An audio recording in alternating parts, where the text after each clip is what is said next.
Bom dia, sétimo ano. Hoje a nossa aula é a continuação das leis de Newton. Então, na última aula, vocês viram a primeira lei de Newton, que eu vou estar relembrando aqui agora com vocês, tá certo? Então, a primeira lei de Newton, ela também é chamada como lei da inércia ou princípio da inércia.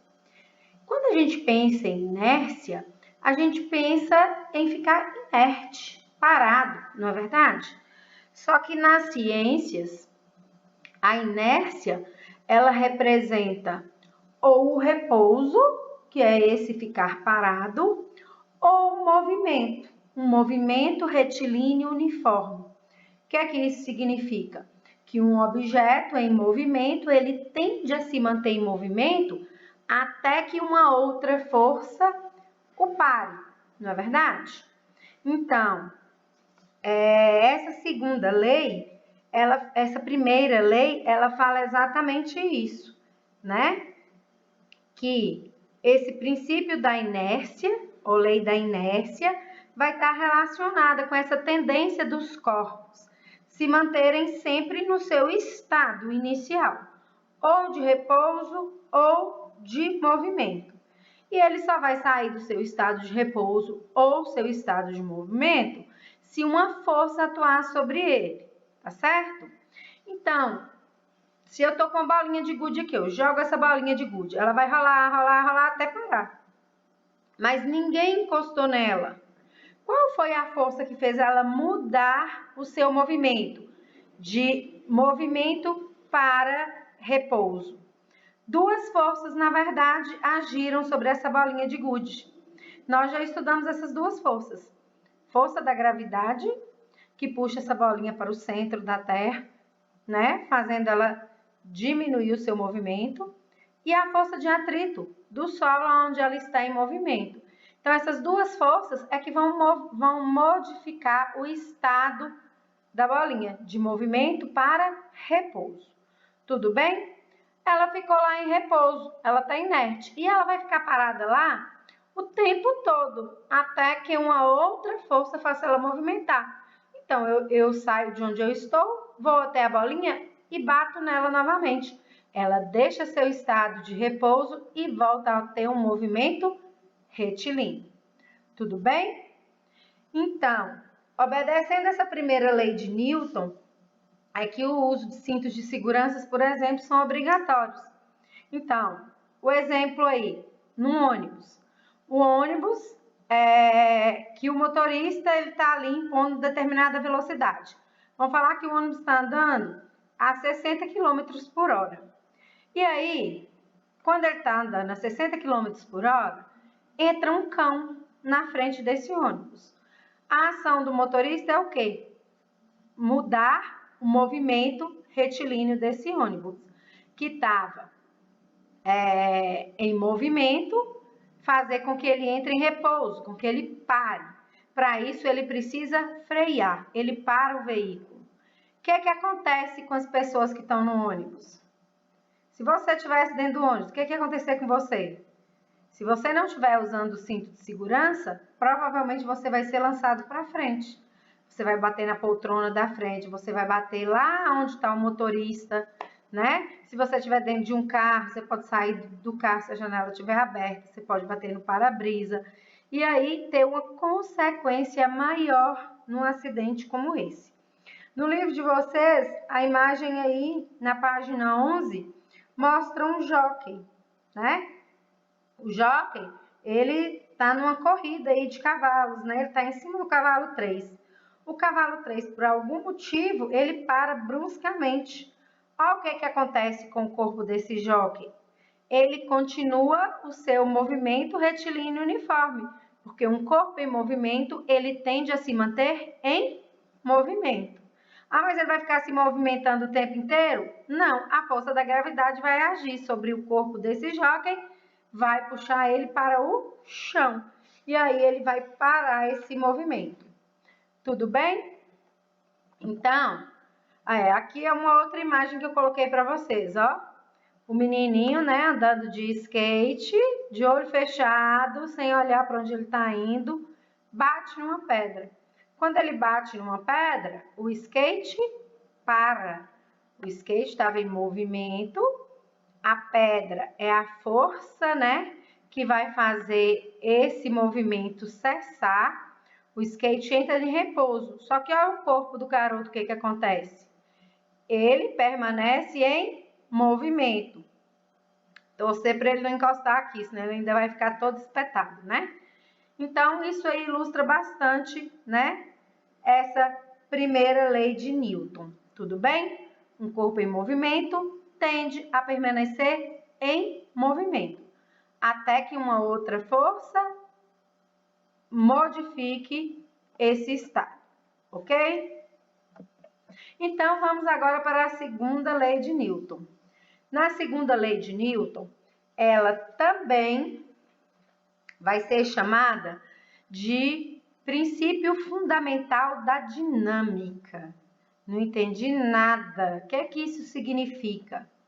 Significa que para um corpo que está inerte, um corpo que está parado, né, em inércia, de repouso, ele só vai sair, né, daquele repouso se tiver uma força com uma aceleração maior do que o daquela inércia, daquele repouso, para fazer ele se movimentar, tá? Então, de acordo com essa lei, para que se mude o estado de movimento de um objeto, é necessário exercer uma força sobre ele que dependerá da massa que ele possui. Então, eu preciso empurrar uma porta. Eu vou colocar uma força, eu vou exercer uma força que faça com que aquela porta se abra.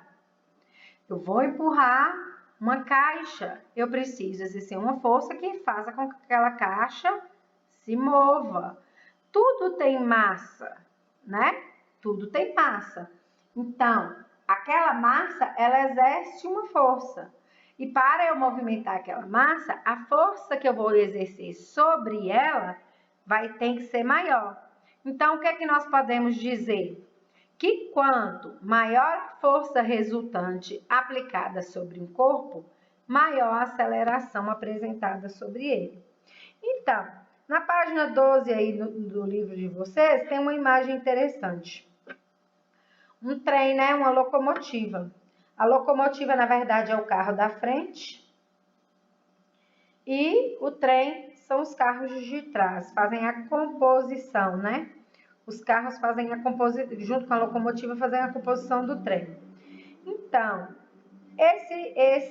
essa locomotiva, ela é responsável sozinha por puxar todos os carros que vêm atrás dela. Se vier 3 carros, ela tem que fazer uma força para puxar os 3 carros. Se vier 10 carros, ela tem que ter força para puxar os 10 carros. Se ela tem uma mesma força para puxar 3 carros e essa mesma força depois é usada para puxar 10, qual vai ser como que vai acontecer em relação à velocidade dessas locomotivas? Então, o que é que eu entendo? Se ela exerce uma força para puxar 3 carros, ela vai ter uma aceleração maior, certo? Mas se ela, usando a mesma força, tiver que puxar 10 carros, ela vai ter uma aceleração menor. E isso leva a gente a pensar o que é acelerar. Então, no nosso cotidiano, no nosso dia a dia, quando eu falo acelerar, eu penso logo em aumentar uma velocidade, né? Eu nunca penso em diminuir uma velocidade. Quando eu penso em diminuir uma velocidade, eu falo em frear. E isso no nosso cotidiano tá super certo. Só que nas ciências, o que é que eu falo que é acelerar? Acelerar vai ser igual a alterar a velocidade, tá? Então, nós vamos dizer que a aceleração está a favor ou contra a velocidade. Então, uma locomotiva puxando 3 vagões, 3 carros, ela vai estar a favor da aceleração. ela vai ter uma velocidade maior. Uma locomotiva que está puxando 10 carros, 10 vagões, ela vai estar contra a aceleração, contra a velocidade. Ela vai ter uma aceleração menor. Entendido isso aí, pessoal? Então, quando a gente falar em aceleração, a gente vai ter que fazer uma relação da força que está sendo empregada, da massa daquele objeto e a aceleração, né, que ela vai ser empregada, tá certo? Então, dois corpos de mesma massa recebem a ação de duas forças diferentes. Quem for submetido a maior força apresentar maior aceleração. Então, pensa aí, eu tenho que carregar 10 quilos e você tem que carregar 10 quilos. Se eu consigo empregar uma força maior, eu carrego esses 10 quilos com maior facilidade e mais rápido. Se você emprega uma força menor, você vai carregar esses 10 quilos com a maior dificuldade e mais devagar. Então, eu vou estar mais acelerado e você vai estar menos acelerado, certo? Então, olha aí na página 13 do seu livro didático. Isso, página 13. Então, na página 13 aí, você tem a imagem de um homem que foi às compras, né? E ele pega um carrinho. No primeiro momento, o carrinho está vazio, né? Ele mantém uma aceleração de acordo com a força que ele está empregando no carrinho. À medida que ele vai dobrando a sua aceleração, que ele começa a andar mais rápido, por exemplo, ele tem o dobro da força resultante. O carrinho, obviamente, vai andar mais rápido. Se ele triplica a sua aceleração, se ele começa a correr com o carrinho, ele vai estar, esse carrinho também vai acelerar com o triplo de força resultante. Tá certo? Tudo bem? Então, o que é que eu entendo com isso? Eu entendo com isso que se nós aplicarmos a mesma força em dois corpos com massas diferentes, aí agora não vão ser forças diferentes na mesma massa, não. São mesma força em corpos diferentes, em massas diferentes. O de maior massa sofrerá uma menor aceleração. E lógico que o de menor massa sofrerá uma maior aceleração, vai ser o contrário, né? Então, o que é que nós podemos concluir? Que o de maior massa resiste mais às variações de velocidade, logo tem maior inércia. E o que é que essa imagem tem a ver, Carol? Tem a ver porque eu coloquei ônibus, carro e moto para comparar. Já parou no sinal de trânsito com esses veículos assim? Então, presta atenção. Vamos ver a lógica dessa imagem. Ônibus, carro e moto estão alinhados aqui, ó, na primeira fila aqui, não é verdade? Cada um deles vai sair do sinal acelerando a 10 km por hora, tá? A mesma aceleração. Só que o ônibus tem uma massa maior, o carro tem uma massa menor do que a do ônibus e a moto tem uma massa menor ainda. Quem você acha que vai conseguir tomar a dianteira aí? Acertou quem falou a moto. Por quê? Porque a moto, pelo fato dela ter menos massa, 10 km por hora, ela vai ter uma aceleração que vai cobrir uma distância maior. O carro vai ser o segundo lugar. Por quê? Porque ele tem menos massa ainda do que o ônibus. Então, ele a 10 km por hora, ele também vai cobrir uma distância maior do que o ônibus. O ônibus vai ficar sempre atrás se eles manterem essa velocidade constante. Por quê? Porque quanto maior a massa, maior vai ser a resistência desse indivíduo aqui, né, desse objeto, de variar sua velocidade. Então, ele vai arrancar por último. A moto arranca primeiro, o carro arranca depois e, por último, o ônibus, por causa da sua massa. Tá certo? Olha de novo no seu livro didático, lá na página 14. Lembra do homem que estava fazendo compras? Lá na página 13, o carrinho dele, ele estava sempre vazio, não é verdade? Só que agora ele começou a colocar as compras. Olha para você ver. A aceleração dele e a força resultante aí dessa aceleração. Tá vendo que elas são quase iguais? Certo? Só que à medida que ele vai colocando objetos dentro do carrinho e esse carrinho vai dobrando sua massa, a força resultante continua sendo a mesma, ou seja, a força que ele está empregando é a mesma. Só que olha o que aconteceu com a aceleração dele. Quanto mais massa tem do carrinho, menor será a aceleração. Olha na terceira imagem, ele colocou o triplo de massa do carrinho. Quer dizer, 3 vezes o peso do carrinho, mas a força resultante continuou sendo a mesma. Ele continuou empregando a mesma força. E olha a aceleração dele, como que caiu, como que ficou menor. A gente vê que ficou menor através dos vetores, viu, pessoal? Você está vendo o vetor aí dentro do carrinho mostrando a força resultante?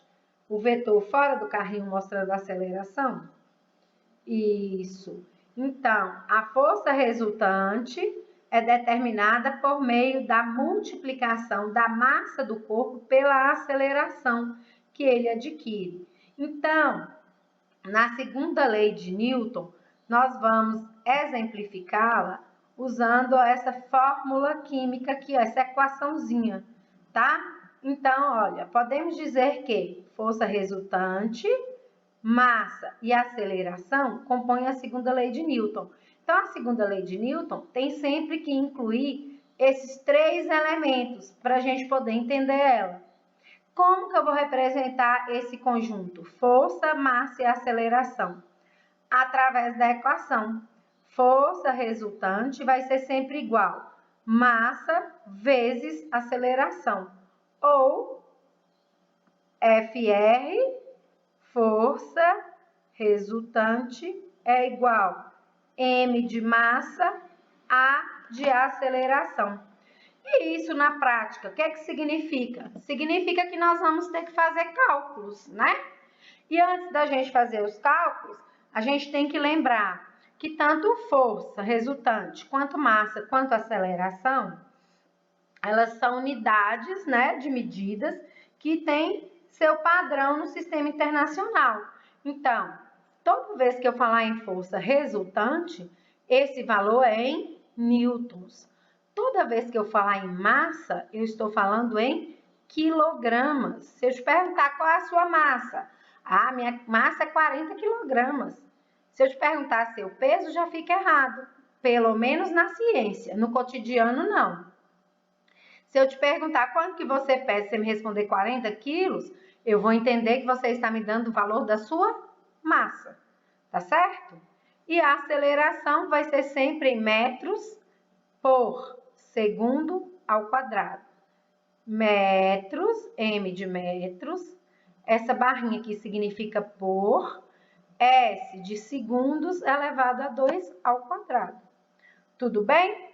E vamos ver um exemplo, por exemplo, para a gente utilizar essa equação. Aí eu dei uma questão aqui para vocês, ó. Um carro com massa de 1.000 quilos precisa ser empurrado a 30 metros por segundo ao quadrado. Aqui tá errado, né? 30 não, é 3, tá? 3 metros por segundo ao quadrado. Calcule a intensidade da força resultante exercida sobre o carro. Então, aqui agora tá certo, ó. Um carro, coloquei de novo, com 1.000 quilogramas, precisa ser empurrado a 3 metros por segundo ao quadrado, faltou o quadrado aqui. Calcule a intensidade da força resultante exercida sobre o carro. Então, aí agora eu vou usar a equação. Força resultante é igual massa vezes aceleração. E aí, o que é que eu vou fazer? Eu vou simplesmente fazer a troca, né, dos valores que a equação está me dando pelas representatividades dele na equação. Então, um carro de massa. Eu tenho o valor de massa. Eu vou tirar o M e colocar no lugar o valor da massa. A massa aqui não é 1.000 quilogramas? Então, eu vou colocar 1.000 quilogramas. Precisa ser empurrado a 3 metros por segundo. Então, aqui não é a aceleração. Ele vai ter que ter uma aceleração de 3 metros por segundo. Então, tá aqui, vezes 3 metros por segundo. E aí, eu consigo achar a força resultante. Força resultante é igual 1.000 vezes 3, 3.000 quilogramas, vezes metros por segundo ao quadrado, vai me dar o valor em newtons, né? Então, 3.000 newtons. Entendido, pessoal? Vou repetir. Um carro com massa de 1.000 quilos precisa ser empurrado a 3 metros por segundo ao quadrado. Então, o valor de massa é 1.000. O valor da aceleração, 3 metros por segundo, aqui tinha que ter um quadrado. Quer que você calcule a intensidade da força resultante. Então, eu vou pôr a formulazinha aqui, né? A equaçãozinha. Força resultante é igual massa vezes aceleração. Força resultante é igual. Qual que é meu valor de massa? 1.000 quilos. Então, 1.000 quilogramas. Vezes a minha aceleração. Qual a minha aceleração? 3 metros por segundo ao quadrado. Tá aqui, 3 metros por segundo ao quadrado. Força resultante, então, é igual 1.000 vezes 3, 3.000. Força resultante não é sempre em Newton, Newton aqui, 3.000 newtons, tá?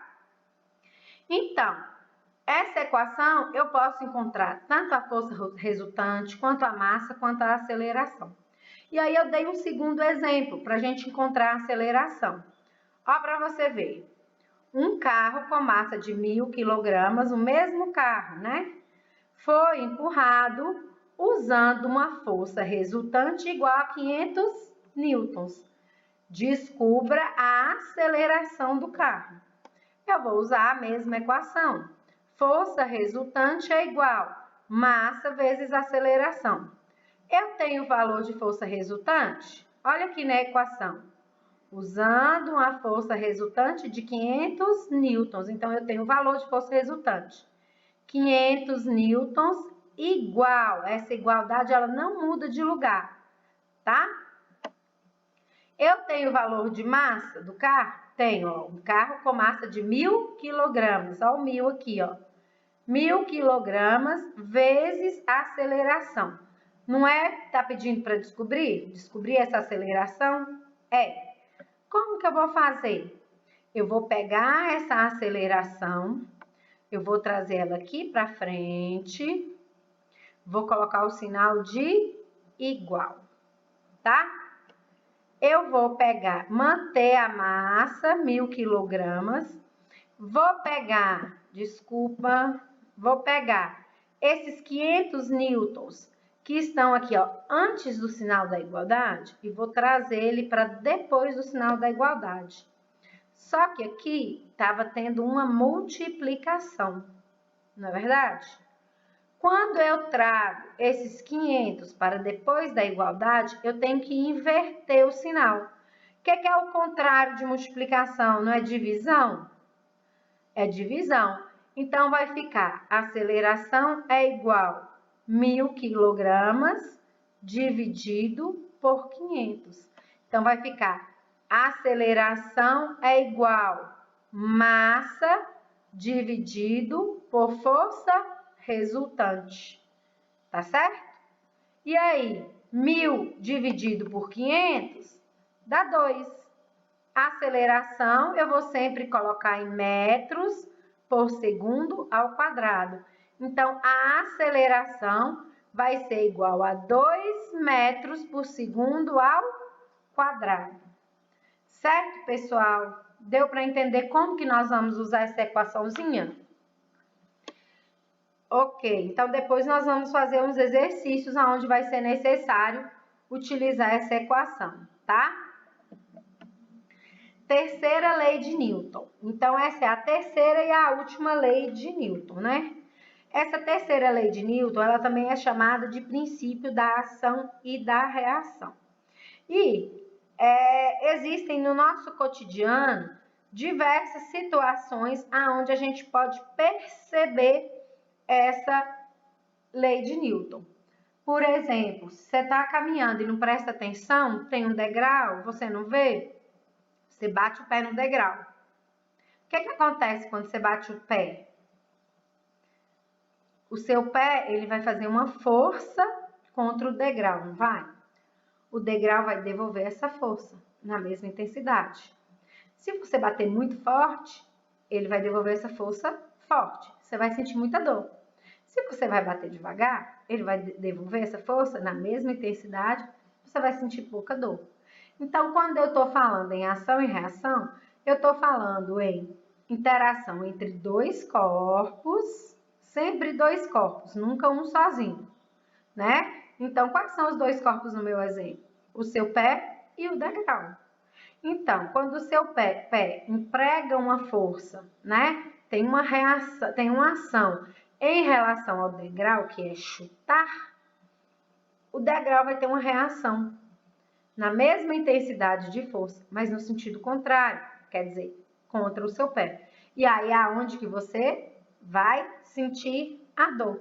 Então, no cotidiano, esse é um dos exemplos. Outro exemplo é se você tiver de patins ou de skate, encosta na parede e empurra a parede, essa parede vai fazer a mesma força e vai te empurrar. Você vai se afastar dela, não vai?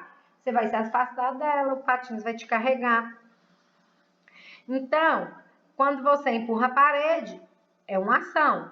Quando a parede te empurra sobre o patins, é uma reação. Tá certo? Então, olha aí na página 15 do seu livro didático. Olha aí. Tá vendo os bombeiros? Olha para você ver. Quantos bombeiros que são necessários para segurar a mangueira, que vai combater o incêndio aí, ó. Será por que eles estão segurando de 4 pessoas? Porque quando ele abrir essa água, ela vai ter uma força tão grande que, se tiver um bombeiro só, ele vai ser empurrado para trás, tá? Então, essa ação e reação, elas sempre vão ter sentido contrário. Você empurra a parede, como se você estivesse empurrando ela para frente, ela te empurra para trás. O bombeiro vai liberar água, ela vai sair para frente, só que a força dela saindo para frente vai impulsionar o bombeiro para trás. E aqui eu coloquei essas duas imagens. Olha o foguete. O combustível do foguete vai fazer com que ele saia para baixo, né? A força, quando ele é ligado, vai ter uma força para baixo aqui. Só que quando essa força vem para baixo, impulsiona o foguete para cima. Olha a nadadora. Olha o movimento dela aqui. A perna dela está cruzada. Ela vai esticar fazendo uma força contra a parede. A parede vai fazer a mesma força contra ela. Se ela faz uma força pequena, a mesma força vai ser devolvida para ela. Ela vai logo só ali. Mas se ela faz uma força muito grande, a parede vai empurrar ela também por um espaço maior, tá? Então, o pé empurra a parede em um sentido e a parede empurra a atleta em outro sentido, modificando essa direção da aceleração. Então, vou falar novamente. Terceira lei de Newton.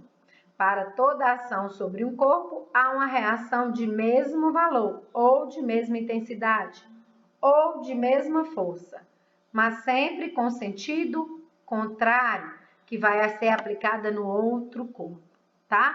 Então, sempre vai ser a interação entre dois corpos. Corpo número 1, a atleta, que vai empregar uma força sobre a parede. Corpo número 2, a parede, que vai devolver a força para a atleta. Corpo número 1, o foguete, né?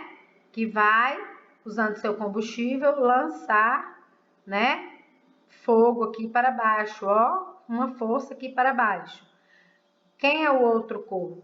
O solo. O solo vai devolver essa força em cima do foguete empurrando ele para cima, ok?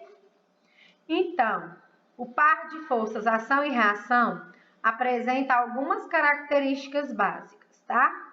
As forças de ação e reação, elas nunca se anulam. Elas vão ter sempre a mesma intensidade. Elas não se anulam porque são aplicadas em corpos diferentes. A atleta aplica a força sobre a parede devolve, aplica essa força sobre a atleta, tá certo? Elas vão ter a mesma intensidade. Se a atleta empurra devagar, a parede empurra devagar. Se a atleta faz uma força grande, a parede também vai fazer uma força grande. E sentidos opostos. A atleta impulsiona os pés para trás. A parede vai devolver essa força, fazendo com que a atleta vá no sentido oposto, tá certo? Vá para frente. E elas atuam concomitantemente, ou seja, ao mesmo tempo. Não existe ela fazer a força agora e a parede só devolver essa força depois. É ao mesmo tempo, tá certo? Entendido? Então, essa imagem também está no livro de vocês, lá na página 16. Essa imagem, ela é uma imagem do cotidiano, claro que exagerada, é uma tirinha, mas utilizando dessa tirinha aí, a gente vai conseguir perceber a ação das 3 leis de... gente, tá escrito errado aí, tá escrito Mendel, é Newton, tá? Mendel é outra história, existe Mendel, ele também tem 3 leis, mas eu descrevi aqui as leis de Newton e escrevi Mendel, me perdoem, tá? As leis de Mendel estão relacionadas com a genética, com as características físicas da gente que a gente herda dos nossos pais. Vocês vão estudar isso também, mas mais lá para frente. Me perdoe, desconsidera a palavra Mendel aqui e pensem em Newton, tá certo? Então, a tirinha, ó. O barulhinho dela abrindo a mangueira, squeeze, squeeze, squeeze. Aí ela olhando para a planta, ó, um pezinho de tomate que ela quer regar. E ela abre o esguicho da torneira. Só que esse esguicho está muito forte. A água vai para frente e empurra a nossa personagem para trás, ficando no quadrinho seus óculos e seus sapatos. E aí no último quadrinho ela fala: às vezes eu desejo que Newton tivesse parado nas 2 primeiras leis. Então, onde que eu vejo as leis de Newton aqui que a personagem ela se refere? Então, na primeira lei de Newton, né? A gente vê ela bem específica no terceiro quadrinho. O que é que a primeira lei de Newton fala? Ela fala que todo o corpo tende a permanecer no seu estado de repouso ou de movimento, a menos que esteja forçado a mudar de estado por causa de uma força resultante. Então, o óculos estava aqui quietinho no rosto dela e o sapato no pé. Quando ela é jogada para trás, o óculos que estava parado aqui nesse lugar tende a permanecer aqui, né? O sapato também estava parado aqui nesse lugar, ele tende a permanecer parado, tá? Então, um objeto que está em repouso tende a permanecer em repouso. A segunda lei de Newton, né? Ela é mostrada do segundo para o terceiro quadro. Então, o personagem tem seu estado de repouso mudado pela aceleração da força da água. Então, o que acontece? A aceleração dele aqui, ó, é 0. Tá parado, não tá? Quando ele abre a água, modifica essa aceleração. Quando modifica a aceleração que a água sai, ele deixa de ficar parado e ele se movimenta rapidamente. Tá certo? E a terceira lei de Newton, do terceiro para o quarto quadro. Logo ele fala aqui, ó, às vezes desejo que Newton tivesse parado nas 2 primeiras leis. Por quê? Ação e reação. A água vai em um sentido e o corpo do personagem vai no sentido contrário, de acordo com a força da aceleração. Ok? Então, aí dá para a gente perceber as 3 leis aí. E ela fala uma coisa interessante. Às vezes, eu desejo que Newton tivesse parado nas 2 primeiras leis. Será que se ele tivesse parado nas 2 primeiras leis, ela não cairia? Na verdade, essa situação de humor aí, ela também abre para a descoberta de que mesmo se Newton não tivesse postulado nenhuma dessas 3 leis, todos esses eventos continuariam acontecendo.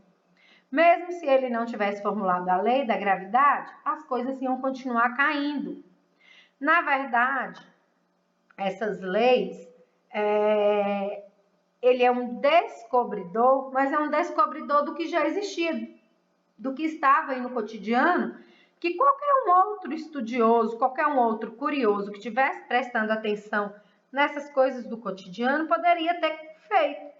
Só que ninguém fez antes dele, tá certo? Então, não é porque uma lei ela não foi descrita que ela não ocorre na natureza, tá certo? Tudo bem? Então, a nossa aula termina por aqui. Se gerou alguma questão na cabecinha de vocês, se ficou alguma dúvida, eu espero o contato de vocês pelo WhatsApp, através de uma mensagem de texto, através de um áudio, tá certo? Mandem para mim essa dúvida, não fiquem com ela, e eu vou responder para vocês no primeiro momento, tá certo? Então, eu desejo a vocês bons estudos e até a nossa próxima aula.